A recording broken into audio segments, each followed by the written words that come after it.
Número 2.4, alguns interpretavam que Jesus não veio em carne. Olha, estatísticas falam assim que cerca de 70 anos depois da morte de Jesus, no final do primeiro século, ali no ano 100, estatísticas falam que existiam cerca de 100 a 200 correntes de pensamento heréticas já sobre o cristianismo. É claro que é muito difícil você ter um número preciso, isso é muito subjetivo, mas o que se fala é um número grande, tá bom? E uma das questões é que sobre Jesus ser homem, tá bom? Alguns defendiam que Jesus era só Deus, que ele não veio em carne, e isso foi repreendido por João, foi ensinado corretamente que Jesus ele veio em carne. Se ele era só Deus, então foi Deus que morreu na cruz. A confusão era grande.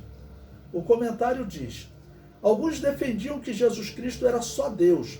Achavam bonitinho pregar que ele não era homem. Isso parecia engrandecê-lo. Contudo, João combateu esse ensino, deixando claro que esse ensino era uma interpretação gerada pelo espírito do anticristo, porque, claro, vai ter resultados desastrosos, porque se Jesus não era homem, então foi Deus que morreu na cruz, ou então Jesus Cristo não morreu na cruz, ou seja, é uma interpretação errada, gerando resultados que influenciariam na salvação das pessoas. 1 João capítulo 4, versículos 2 e 3. Nisto conhecereis o Espírito de Deus. Todo espírito que confessa que Jesus Cristo veio em carne é de Deus.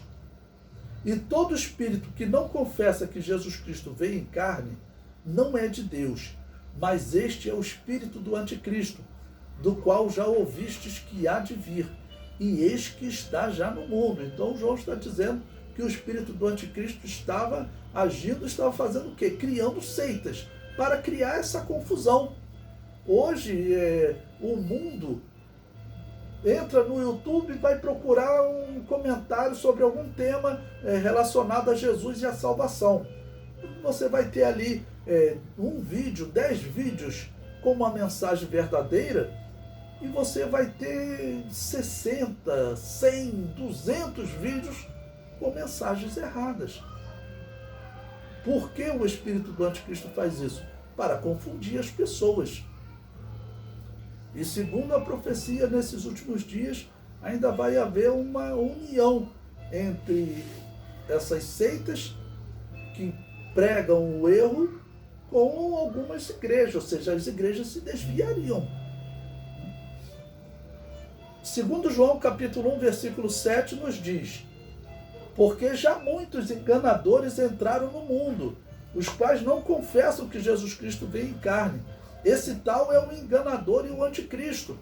Vamos sempre lembrar que seita, heresia, não é de criação humana. Seitas, heresias, são de criação de Satanás, do dragão, do espírito do anticristo.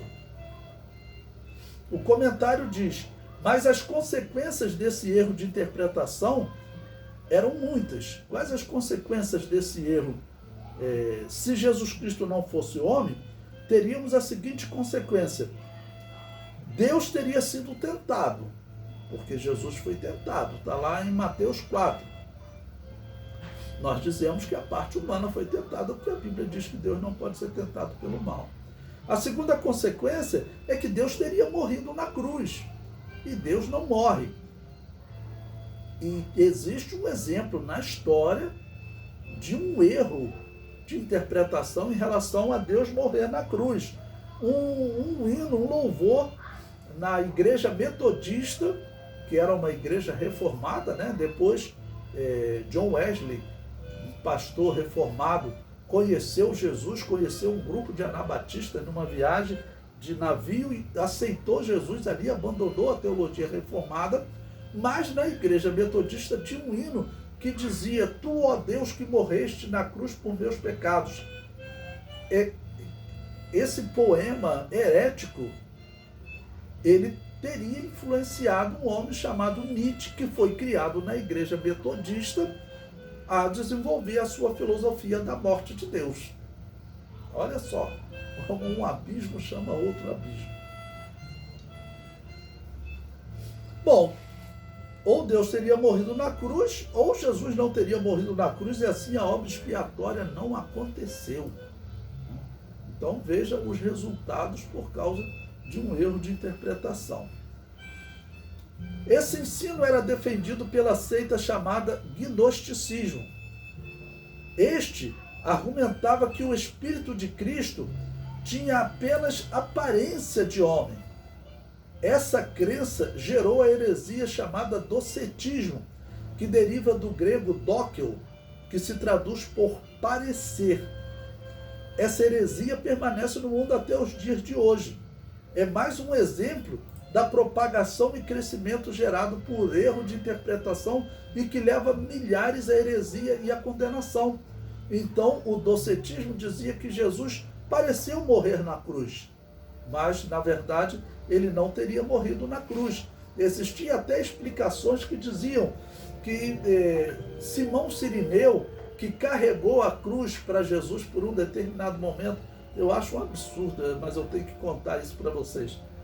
Diz que quando Simão Cirineu pegou a cruz, né, e Jesus começou a andar do lado dele, Jesus aproveitou uma distração dos soldados, saiu no meio da multidão e foi embora. E os soldados falaram, já que não tem ninguém para crucificar, vamos dizer que... E crucificou Simão Cirineu no lugar de Jesus. Ou seja, Jesus teria escapado e não morreu na cruz. Ou seja, explicações assim, inacreditáveis para poder justificar uma heresia. Então, como eu disse, um abismo chama outro abismo. Uma interpretação errada vai levar a outra e a outra, e assim por diante.